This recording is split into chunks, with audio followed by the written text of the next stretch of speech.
겸손과 기도. 찬미 예수님. 그때 세리들과 죄인들이 모두 예수님의 말씀을 들으려고 가까이 모여들고 있었다. 그러자 바리사이들과 율법학자들이 저 사람은 죄인들을 받아들이고 또 그들과 함께 음식을 먹는군 하고 투덜거렸다. 예수님께서 그들에게 이 비유를 말씀하셨다. 너희 가운데 어떤 사람이 양 100마리를 가지고 있었는데 그 가운데에서 한 마리를 잃으면 99마리를 광야에 놓아둔 채 잃은 양을 찾을 때까지 뒤쫓아가지 않느냐. 그러다가 양을 찾으면 기뻐하며 어깨에 메고 집으로 가서 친구들과 이웃들을 불러 나와 함께 기뻐해 주십시오. 잃었던 내 양을 찾았습니다 하고 말한다. 내가 너에게 말한다. 이와 같이 하늘에서는 회개할 필요가 없는 의인 99보다 회개하는 죄인 한 사람 때문에 더 기뻐할 것이다. 또 어떤 부인이 은전 10잎을 가지고 있었는데 한 잎을 잃으면 등불을 켜고 집안을 쓸며 그것을 찾을 때까지 샅샅이 뒤지지 않느냐. 그러다가 그것을 찾으면 친구들과 이웃들을 불러 나와 함께 기뻐해 주십시오. 잃었던 은전을 찾았습니다 하고 말한다. 내가 너에게 말한다. 이와 같이 회개하는 죄인 한 사람 때문에 하느님의 천사들이 기뻐한다. 주님의 말씀입니다.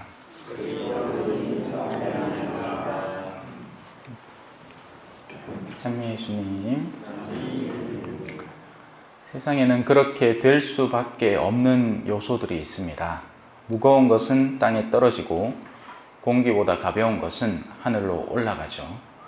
너무나 자연스럽고 당연한 일입니다. 막을 수가 없는 거죠. 구원도 사실은 크게 다르지 않습니다. 굳이 묻지 않아도 여러분들이 아시겠지만 악인들의 어디로 가겠습니까? 당연히 그들의 정해진 운명대로 가는 겁니다. 우리 교회에서는 여전히 가르치고 있습니다. 지옥의 존재에 대해서 말이죠.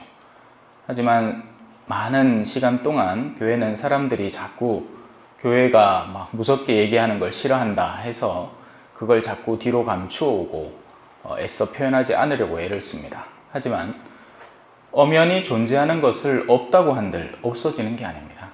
무거운 것은 내려가게 마련이죠. 영혼 속의 탐욕과 이기심, 여러 가지 무거운 잔재들, 분노, 격분 이런 요소들이 든 사람들은 내려갈 수밖에 없습니다. 반대도 마찬가지죠. 선하고 의롭게 산 이들이 어디를 갈까요? 하늘나라에 갑니다. 너무나 자연스럽고 당연한 일인 거죠. 운명이라고 부르는 겁니다. 그죠? 하느님의 섭리라고 부르고, 그리고 우리는 정의 속에서 그렇게 되기를 원합니다. 하늘나라 갔는데 거기서도 악인들한테 시달리면 얼마나 괴롭겠어요. 그죠?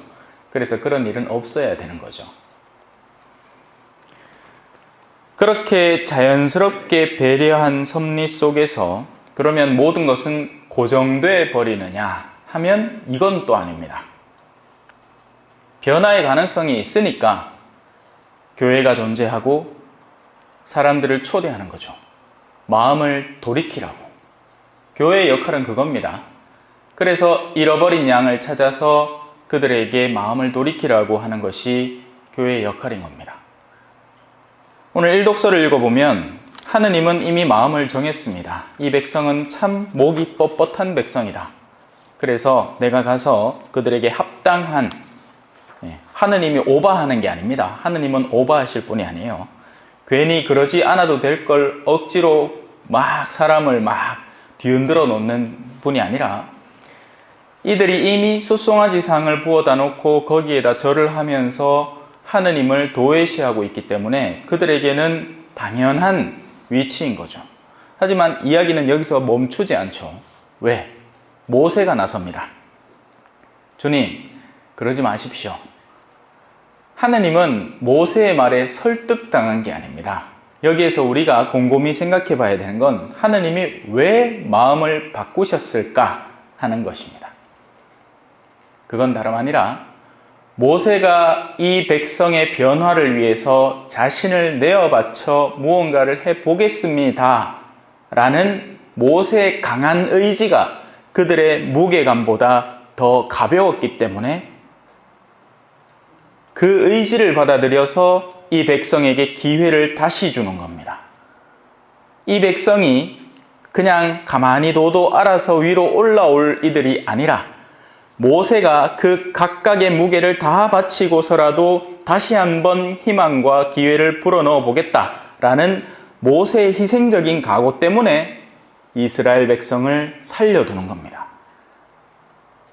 원래 사제는 그런 일을 하는 사람입니다. 맞죠? 사제는 꾸준하고 성실하게 사람들에게 복음을 전해서 그들이 하느님에게로 마음을 돌이키게 하고 하느님을 만나게 하는 사람입니다. 그런데 사실 이제 제가 유튜브 방송 이렇게 하면서 전국 각지에서 뭘 들고 오느냐 하면 수습해야 할 일을 들고 옵니다. 하지만 사제는 뒤처리반이 아닙니다. 그렇게 할 수도 없고요. 유산 상속 때문에 둘이가 막 미친 듯이 싸웠대요. 어쩝니까? 막 알을 베었다가 낙태를 했대요. 어쩌겠습니까? 저질러진 일을 수습하는 이가 아닙니다. 앞으로 일어날 일을 예방하는 사람인 거죠. 그래서 그런 차원에서 사제를 만나는 사람은 건강한 사람입니다. 하지만 이렇게 생각하셔야 됩니다. 죽기 전에는 항상 기회가 있다는 것을 상기하셔야 됩니다. 죽음이야말로 진정한 하느님의 심판대가 서는 자리이고 마지막 순간이기 때문에 그 전까지 우리는 계속해서 마음을 돌이켜야 하는 거죠. 문제는 사람들이 무엇이 선인지 무엇이 악인지에 대한 구분점이 올바로 서 있지 않다는 데 있습니다. 우리가 흔히 생각하는 선이라는 울타리, 오늘 복음은 잃어버린 양 한 마리와 나머지 99마리의 양들을 이야기하죠. 여기서 우리는 99마리 양들은 엄청 착하고 엄청 선하고 막 지상에서부터 천국을 사는 양들인가 보다가 아니라 구원자는 모든 사람을 위한 거죠. 구원자가 어디 특정 인만을 위해서 지어져 있는 사람이 아니지 않습니까? 예수님은 만인을 위한 구원자입니다.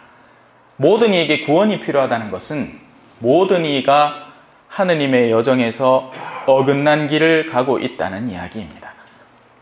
누구에게나 구원자가 필요하다는 이야기죠. 그래서 오늘 이 이야기 속에 숨은 비밀은 사실은 오늘 복음이 원래 길어요. 근데 새벽이라서 짧은 걸 읽어드렸는데요. 뒤에 가면 이제 잃어버린 아들 탕자의 비유라는 아주 유명한 이야기, 우리가 다 아는 이야기입니다. 그죠? 그리고 우리는 주로 탕자 이야기에서 그 탕자에 집중을 합니다. 하지만 실제 그 이야기가 이끌어가는 방향 속에서 사실상의 주인공은 첫째 아들입니다. 돌아온 탕자를 꼴사나워하는 첫째 아들의 내면.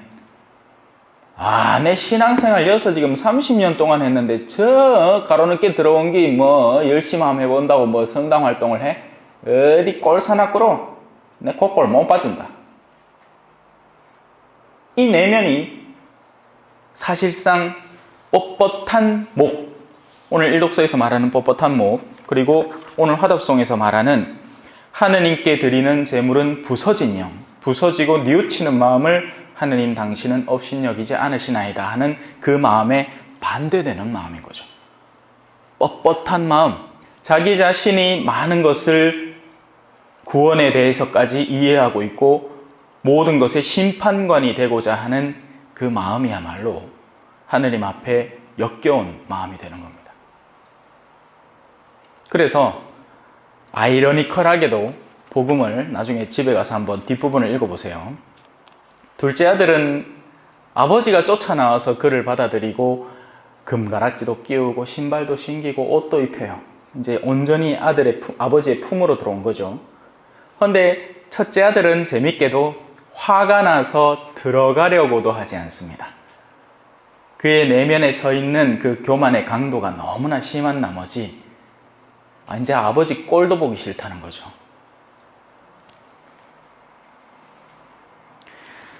그렇습니다. 그럼에도 교회는 끊임없이 잃어버린 양들, 사실 잃어버린 양들의 종류는 다양한데요. 다리가 아파서 길을 잘못 걸어서 잃어버리기도 하고요. 여러 종류의 양들이 있습니다. 병에 걸려서 무리에서 떨어져 나와서 씨름하고 있는 양들도 있습니다. 그런데 잃어버린 양들 가운데에서도 제일 찾기 힘든 종류의 양은 자기 스스로 박차고 나가버리는 양들입니다. 불러도 대답 없는 양들. 그래요. 오늘 복음의 한 부분처럼 우리 역시도 항상 주변을 돌아보면서 어떤 양들이 자신을 잃어버린 상태에 있는 것인지 한번 찾아보고 잘 불러왔으면 좋겠습니다. 하늘나라는 혼자 가는 곳이 아니에요. 절대로 혼자 갈 수 없습니다. 나 혼자만 그저 열심한 신앙생활을 한다고 하늘나라에 갈 거라 착각을 한다면 어마어마한 큰 착각입니다.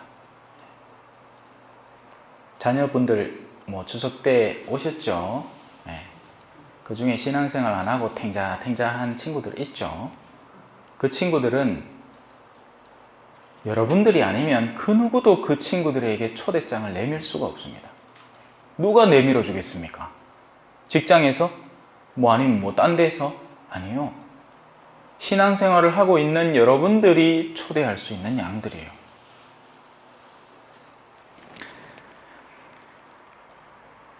나와 함께 기뻐해 주십시오.